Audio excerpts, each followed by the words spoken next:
नमस्कार, मैं चुनचुन कुमार। स्वागत है झारखंडी हिंदी न्यूज पर। चलिए जानते हैं आज की छोटी बड़ी सभी महत्वपूर्ण खबरों को। आज की पहली और बड़ी खबर की बात करें तो प्राथमिक शिक्षकों ने दिया राजभवन के समक्ष 1 दिवसीय धरना, सरकार को दिया अल्टीमेटम। झारखंड प्राथमिक शिक्षक संघ के बैनर तले राज्य के प्राथमिक शिक्षकों ने शिक्षा विभाग द्वारा निर्गत अधिसूचना 2144 दिनांक 2 नवंबर 2021 एवं अन्य शिक्षक समस्याओं के समाधान के समर्थन में 1 दिवसीय धरना राजभवन के समक्ष दिया। धरना की अध्यक्षता प्रदेश अध्यक्ष राजेंद्र शुक्ला ने किया। धरना कार्यक्रम का संचालन प्रदेश महासचिव निखिल मंडल ने किया। धरना स्थल पर राज्य के विभिन्न जिलों से हजारों की संख्या में शिक्षक उपस्थित हुए। शिक्षकों ने कहा कि यह अधिसूचना शिक्षक एवं शिक्षा हित के विरुद्ध है। सरकार इस अधिसूचना को अविलंब वापस ले। अगली बड़ी खबर की बात करें तो शिक्षक नियुक्ति में उम्र सीमा को लेकर बड़ा फैसला। झारखंड में सरकारी नौकरी करने की इच्छुक युवाओं के लिए बड़ी खबर है। झारखंड सरकार ने शिक्षकों की होने वाली नियुक्ति में इस बार उम्र सीमा में छूट देने की घोषणा की है। इसके लिए नियुक्ति नियमावली में बदलाव किया जा रहा है। साथ ही पारा टीचर्स की नियुक्ति की अधिकतम उम्र सीमा भी 57 साल कर दी गई है। नियुक्ति नियमावली में बदलाव से प्रदेश में गवर्नमेंट टीचर बनने की ख्वाहिश रखने वाले हजारों अभ्यर्थियों को फायदा होगा। साथ ही पारा टीचर के तौर पर नियुक्त होने वाले को भी बदले प्रावधान का लाभ मिलेगा। अगली बड़ी खबर की बात करें तो 1971 के भारत पाक युद्ध के वीर शहीदों के सम्मान में रक्तदान, वीर सैनिकों को किया सम्मानित। 1971 के भारत पाक युद्ध के शहीदों व वीर योद्धाओं के सम्मान में प्रेस एसोसिएशन गुमला द्वारा सदर अस्पताल के ब्लड बैंक में रक्तदान किया गया। गुमला शहर के 20 पत्रकारों ने रक्तदान किया। यह कार्यक्रम विजय दिवस के 50 वर्ष पूरे होने के अवसर पर आयोजित था। रक्तदान का उद्घाटन उपेश कुमार पांडे व शीलभद्र द्वारा सबसे पहले रक्तदान कर किया गया। इस मौके पर वीर सैनिकों को सम्मानित भी किया गया। अगली बड़ी खबर की बात करें तो स्वास्थ्य व्यवस्था के लिए दी गई पूरी राशि भी खर्च नहीं कर पाई सरकार, आयुष मंत्रालय ने दिया जवाब। बीते 2 वर्ष में भारत सरकार के आयुष मंत्रालय के द्वारा झारखंड को 15 करोड़ रुपए आयुष योजना के संचालन के लिए दिए गए। इन पैसों का उपयोग राष्ट्रीय आयुष मिशन के तहत आयुर्वेद, योग और प्राकृतिक चिकित्सा जैसी चीजों को बढ़ावा देने में किया जाना था, परंतु राज्य सरकार सिर्फ 4.5 लाख रुपए ही खर्च कर पाई। उक्त आशय की जानकारी केंद्रीय आयुष मंत्री श्री सर्बानंद सोनोवाल ने लोकसभा में सांसद संजय सेठ को दी। अगली बड़ी खबर की बात करें तो जेपीएससी एग्जाम में गड़बड़ी को लेकर विधानसभा में विपक्ष का हंगामा, सोमवार तक स्थगित हुई कार्रवाई। झारखंड पब्लिक सर्विस कमीशन के एग्जाम और रिजल्ट में गड़बड़ी को लेकर झारखंड विधानसभा में शुक्रवार को जोरदार हंगामा हुआ। भारतीय जनता पार्टी और आजसू पार्टी के विधायकों ने इसे लेकर सदन के अंदर और बाहर 2 घंटे तक नारेबाजी की। बीजेपी के विधायक सरकार से जेपीएससी की परीक्षा रद्द करने और कमीशन के चेयरमैन अमिताभ चौधरी को बर्खास्त करने की मांग करते रहे। हंगामे के बीच ही राज्य सरकार ने इस वर्ष का दूसरा अनुपूरक बजट पेश किया, लेकिन सदन की कार्रवाई सुचारू तौर पर नहीं चल पाई। आखिरकार दोपहर 12:30 बजे स्पीकर ने सदन को सोमवार सुबह 11 बजे तक के लिए स्थगित कर दिया।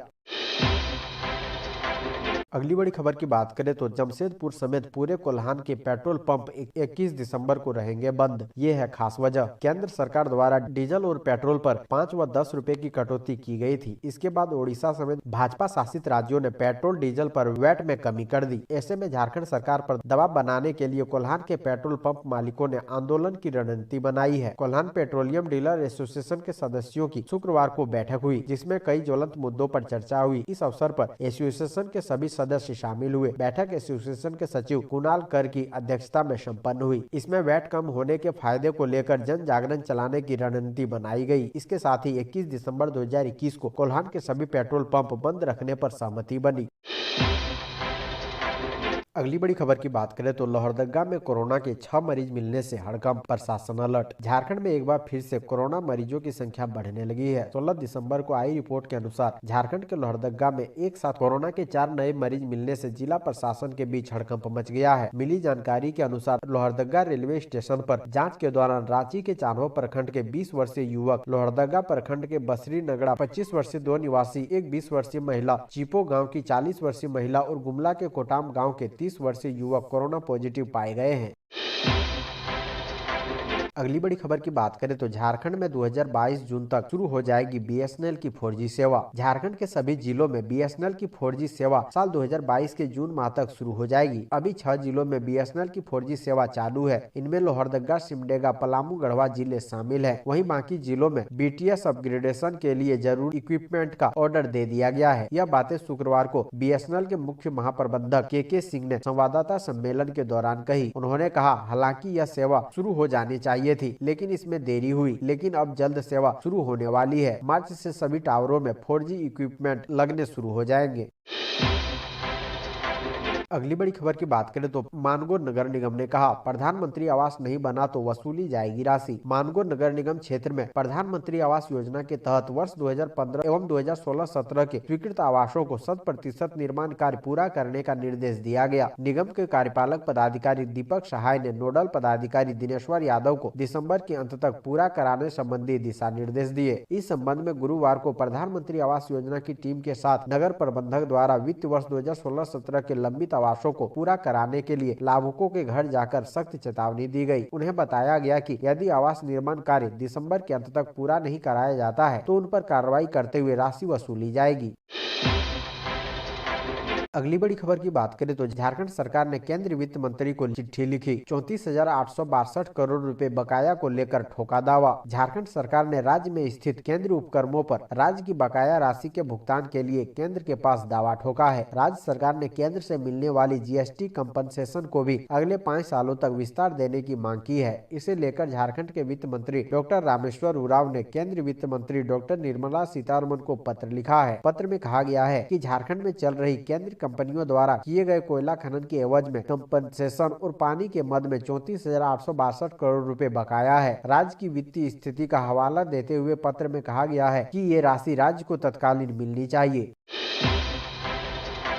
अगली बड़ी खबर की बात करें तो दूसरे दिन भी बंद रहा बैंक। बैंक कर्मचारियों ने सरकार को दिया ultimatum. United forum of bank union के आह्वान पर बैंकों के निजीकरण के विरोध में बैंक कर्मियों के 2 दिवसीय देशव्यापी हड़ताल का असर दूसरे दिन भी कायम रहा। इस दौरान राष्ट्रीयकृत बैंकों में तो ताले लटके हैं, वहीं दूसरे दिन हड़ताल के समर्थन में कुछ निजी एवं ग्रामीण व सहकारी बैंक भी बंद है। बैंक कर्मियों के इस 2 दिवसीय हड़ताल से जहाँ राज्य में 6 से 7 हजार करोड़ रुपए का कारोबार प्रभावित हुआ, वहीं रांची में तकरीबन 2,000 करोड़ रुपए का बैंकिंग लेन देन और लगभग 20,000 चेक क्लियरेंस प्रभावित होने का अनुमान है। अगली बड़ी खबर की बात करें तो झामुमो का अधिवेशन 18 दिसंबर को। कार्यक्रम स्थल का निरीक्षण करने पहुंचे मुख्यमंत्री हेमंत सोरेन। राज्य में सत्तारूढ़ झारखंड मुक्ति मोर्चा अपने जनाधार को और मजबूत करने की कवायद में जुटा है। पार्टी का 12वां केंद्र महाधिवेशन 18 दिसंबर को राजधानी रांची में प्रस्तावित है। शुक्रवार को मुख्यमंत्री हेमंत सोरेन कार्यस्थल पर तैयारियों का जायजा लेने पहुंचे। इस अधिवेशन में 700 पार्टी पदाधिकारी मौजूद रहेंगे। इसमें नई केंद्र समिति की घोषणा होगी। इसके साथ ही राजनीतिक प्रस्ताव पारित किया जाएगा। कार्यक्रम स्थल पर तमाम तैयारियां पूरी कर ली गई है। सुबह से ही यहां लोगों के पहुंचने का सिलसिला शुरू हो जाएगा।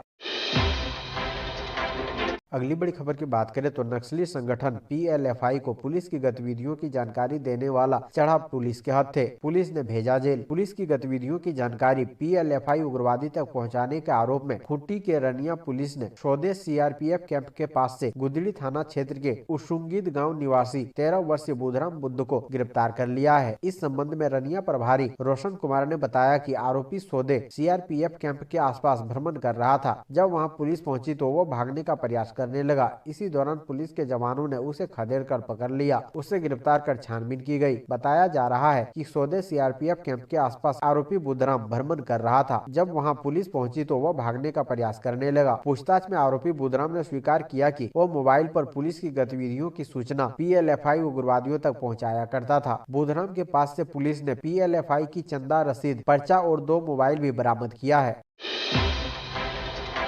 अगली बड़ी खबर की बात करें तो मंत्री बन्ना गुप्ता पर सदन को गुमराह करने का आरोप, अवमानना कार्रवाई की मांग। जमशेदपुर पूर्वी के विधायक और पूर्व मंत्री सरयू राय ने स्वास्थ्य मंत्री बन्ना गुप्ता के खिलाफ अवमानना की कार्रवाई की मांग की है। इसको लेकर उन्होंने विधानसभा अध्यक्ष रविंद्रनाथ महतो को पत्र लिखा है। पत्र में सरयू राय ने विधानसभा के पिछले सत्र में उठाए गए प्रश्नों को लेकर मंत्री बन्ना गुप्ता पर भ्रामक उत्तर देकर सदन को गुमराह करने और दोष सिद्ध अधिकार का बचाव करने का आरोप लगाया है। राय का कहना है कि कार्रवाई के बजाय मंत्री ने दोषी अधिकारी को अतिरिक्त प्रभार देकर प्रोत्साहन किया है। उनका यह आचरण विधि के विरुद्ध है। अगली बड़ी खबर की बात करें तो बंधु तिर्की ने कहा, मुख्यमंत्री प्रश्नकाल में उठाया जाएगा। लोहरा करमाली समन्वय समिति की ओर से शुक्रवार को राजभवन के समीप धरना दिया गया। मौके पर मुख्य अतिथि के रूप में मांडर विधायक सह कांग्रेस के कार्यकारी अध्यक्ष बंधु तिर्की पहुंचे। उन्होंने कहा कि राज्य गठन के बाद से 32 जनजातीय में सूचीबद्ध लोहरा और करमाली जनजातीय समुदाय के लोग उपेक्षित हैं। उनसे जुड़े मामले को आगामी सोमवार को मुख्यमंत्री प्रश्नकाल में विधानसभा में उठाया जाएगा। बंधु ने कहा कि झारखंड में उरांव, मुंडा, हो, संथाली, खड़िया सहित अन्य बड़ी जनजाति समुदाय हैं, लेकिन अन्य छोटे जनजाति समुदाय के लिए सरकार के द्वारा योजनाएं नहीं बनाई जा रही है।